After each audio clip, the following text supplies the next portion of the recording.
Hey guys, it's Jan here. I know we're all really excited to see Ryan Reynolds play the iconic Deadpool in his own movie, so I wanted to take a look at 10 things you probably didn't know about the film. And just before I kick off, I've got an awesome giveaway. So if you'd like a chance to win some cool Deadpool merch, make sure you subscribe and comment about the movie on this video. For more details and ways to enter the comp, check out the Gleam link in the video description below. Right, now for those Deadpool movie facts.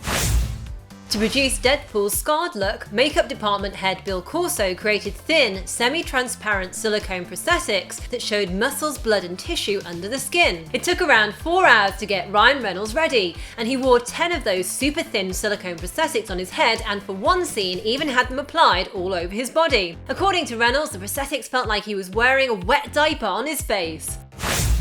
The character of Colossus, who's super strong and super tall, is mostly computer generated with the aid of a motion capture performance, and the fact that his steel-like armoured form is completely reflective was quite a challenge for the filmmakers. To solve the problem, they used a 3D camera system to capture all the action that takes place around Colossus. Then they placed that action onto Colossus's body as a reflection. So for example, when Deadpool runs around Colossus, we see the reflection of Deadpool on his mutant ally's metal body. Speaking of Colossus, actor Daniel Cudmore, who played the character in X-Men 2: The Last Stand and Days of Future Past, was offered the part for Deadpool but turned it down as not only is the character computer generated, but also the filmmakers wanted to use another actor's voice for the part. In the end, Colossus is played by 3 actors in Deadpool. Andre Tricotta did the motion capture, Greg LaSalle did the facial motion capture, and Stefan Kopicek provided the voice of Colossus.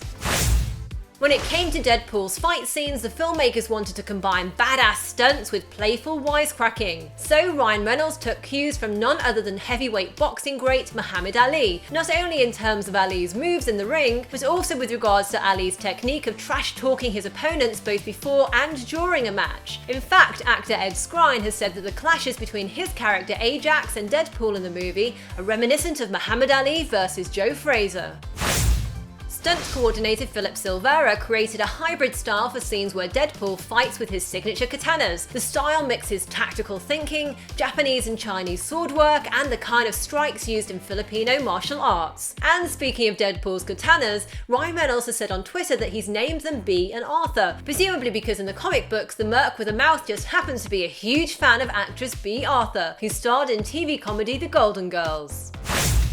Ryan Reynolds spent 6 months in the gym getting beefed up to play Deadpool and actually threw his back out on the first day of training. But by the time he came to wear his costume, his muscles were so big that they had to remove the muscle layer in the suit. Many superhero suits have a polyurethane type muscle suit underneath to add definition on camera. But according to director Tim Miller and Ryan Reynolds, when Reynolds put on the suit with the muscle layer underneath, it looked over the top, so they removed it to give Reynolds more of the classic Deadpool look. When Reynolds finished filming Deadpool, memories of the shoot weren't the only thing he took with him. In fact, the actor swiped one of his Deadpool costumes, which he reckons he more than earned after waiting 10 years to finally make the movie.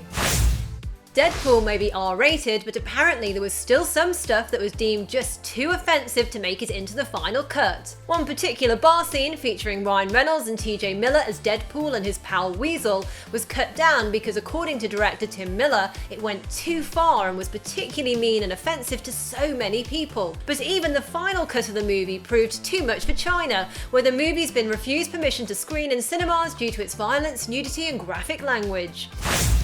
The character of Negasonic Teenage Warhead, who's played by Brianna Hildebrand, was created by comic book writer Grant Morrison and named after the song Negasonic Teenage Warhead by the band Monster Magnet. Warhead first appeared back in 2001 in the new X-Men comic books. Deadpool screenwriters Rhett Reese and Paul Wernick said that they were given a pre-approved list of characters they could use for the movie, and as soon as they saw the name Negasonic Teenage Warhead, they just had to use it.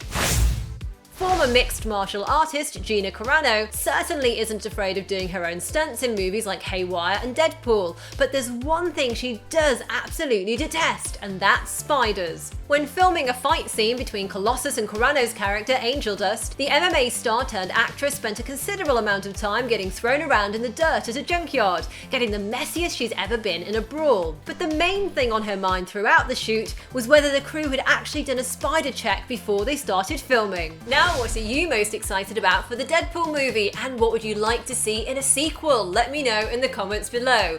I've got more Deadpool videos on the way, including a movie review and an Easter egg video, and I'll add annotations here when they're live. And don't forget to subscribe and leave a comment about the movie on this video for a chance to win some awesome Deadpool merch. For more details and ways to enter the comp, check out the Gleam link in the video description below. Thanks for watching and see you next time, yippee-ki-yay movie lovers!